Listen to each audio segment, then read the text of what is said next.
Alright guys, I'm here with the 350C DE. This is a VQ35 DE. I wanted to talk to you guys about the best mods to do before you do any kind of tuning. These cars are kind of finicky, so you do a couple things and you start throwing full bolt-ons on it, then you're going to have an issue where it's actually going to be slower than it was from the factory. So that's a problem I'm running into right now. I'll go through the mods on this one, and I have a couple different VQ35s. I have a FX35, 350Z, and then a G35. I know, why didn't I just sell them and get an HR? Because that would be the smart thing to do. But I'm going to tell you like how it runs down. Like you can do a couple bolt-ons on these and it will actually increase the performance. But then you get to a magic amount of mods where it's like, now it's slower. It's slower than it was stock. And that's where this one is right now.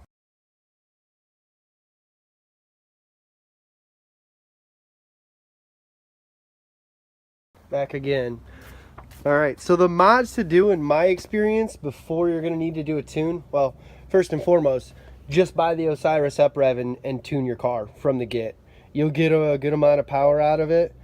But the way to do it without adding the Osiris, maybe you don't have the funds for it, it's about $500 and then another $250 to have a company like LMT or Admin Tuning, Z1, the list goes on and on of these tuners that are willing to take your money and e-tune you, or even better, go somewhere and get a dyno tuned. So the mods that I found to be the best, now this is a 0304 model. So the Motordyne 5/16 spacer. That is a great mod. You don't have to tune the car. Yes, it's best to throw a tune on it. After you do that, it'll get you the most out of the car. But a lot of times, you know, you want to do your basic bolt-ons and then do one tune. That way you're not having to spend a bunch of money on tuning over and over and over again. So really, my suggestion would be the Motordyne spacer. You either leave the stock airbox as it is, and maybe buy an 05, 06 airbox. It's actually a better than an 03, 04 airbox. Or you get like one of these JWT pop chargers, or the Stillen intake, which the FX35 runs a Stillen intake.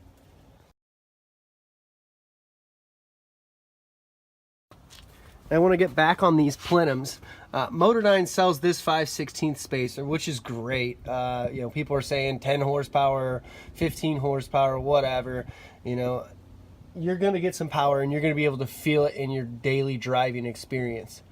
Now, what I will also say is they sell for the 05, 06, the MREV 2 lower plenum. Now, the trick on this MREV 2 lower plenum is don't spend the $500 on that plenum. Go and find you an 03, 04 lower plenum. It is virtually the same thing as the MREV 2 lower plenum. Even the part number is the same. The difference is Motordyne's done a little bit of porting on it, shaved down, I think, the two front ducts on it. So, you know, that's what you would do. You would just get that off of a junkyard car, maybe 30, 40 bucks, and then get your spacer. And it will be a world of a difference. All right, so I guess I need to get back on track on what I wanted to talk about in this video. So the mods to do before the tuning, before you're gonna actually make your car slower. And I've tested this on my G35. I did one mod at a time, and I was faster than my buddy's G35 sedan, just like mine. Well, then all of a sudden I threw headers and test pipes on it, and then his car was faster than mine. So the mods to do, and this was on a sedan, so slightly different, but virtually the same. The spacer, the intake, either, you know, the pop charger or the Stillen one, those are the ones that people are saying actually make horsepower, but in reality, just leave it like it is. And then if you're on a budget, do the Megan HR mid pipe or Y pipe. So that Y pipe works out really good. You either leave the stock exhaust, or this one has like a Nismo exhaust system. Oh, my buddies are here. I'm going on a motorcycle ride here. So I'll finish this here in just a second. But on the exhaust side, I would say get you a nice Y pipe, or on a budget, get the HR style Y pipe, or even get one from an HR. So you throw that on there, it's great. Now on a sedan, a coupe mid pipe will bolt right on the car. So that's the one I would throw on there, is the coupe mid pipe. What's up, man? So you throw that one on there, and that'll net you a good little gain. All right, we're back talking about the G35 and what mods to do before you need a tune. The plenum spacer, we talked about that. That's probably the best mod you can do for a stock vehicle or stock VQ35. Next would be the intake. You don't have to. On an 03, 04, you can upgrade it just by grabbing the 05, 06 stock airbox. These aftermarket ones, they're saying like, 1 to 3 horsepower, unless you go with like a 3.5-inch admin tuning intake or a 4-inch LMT intake. Now, both of those require a tune, so you can't even run those in a stock setting. So we've got the plenum spacer. We've got the Y pipe on a G35 coupe, the mid pipe, or a full exhaust system. This one's got a Nismo, so that covers that end of things. That's about all I would do to start your build. Do that, and then when you want to throw on the tune, maybe throw in something like an NWP 75mm throttle body, which is really just a Nissan Maxima newer throttle body. 70mm to 75 is what this newer throttle body is on the newer model Nissans. So throw that on there, throw a 4-inch intake on there, and then do your Osiris uprev tune. That's where you're going to net your huge gains. On myself, I wanted to do headers, test pipes at the same time. Now normally on those basic beginner bolt-ons, the plenum spacer, the Y pipe, the exhaust system, that kind of stuff, you're not going to end up doing headers. This one I did, let's see if I can get in there close enough. So those are, if it'll focus, let me see if it'll focus. So those are 370Z tubular headers.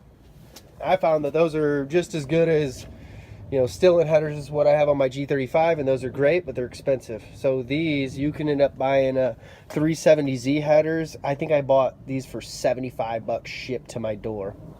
So those are a huge increase. I wanted to do all the bolt-ons before I did the tune. That way I just did one tune and was done with it.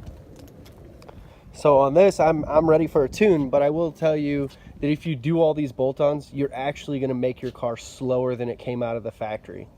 I ran this one at the track, and it ran a 14.7, which is ridiculously slow. 14.7 at 97 mile per hour.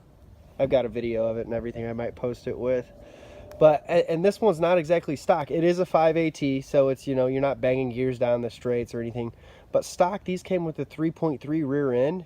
And what I've read online is if you swap it to a 3.5 rear end, you gain 0.2 in the quarter mile. And then if you swap it to a 3.692 or 3.7, as most people call it, you gain another 0.2 in the quarter mile. So I have a 3.7 on here, welded diff. So it should be just gripping and ripping, but no, man, all those extra mods on there have really hurt the performance. So I'm at a point right now where I'm getting less performance than stock. Now, all of that's going to change whenever I have LMT do my tune. They're actually sending me the 4-inch intake that they sell. I have that same 4-inch on my G35. So they're sending me that. And then I'm also having the uprev functions and the arc uprev functions, and then the Osiris tune. I think I have my Osiris box in the back somewhere in here. So that's pretty much the rundown of the mods that you need to do. So here's a quick recap of the mods that you need to do before you tune, or that are best to do before you tune. Get rid of the motor and buy an HR. No, I'm playing.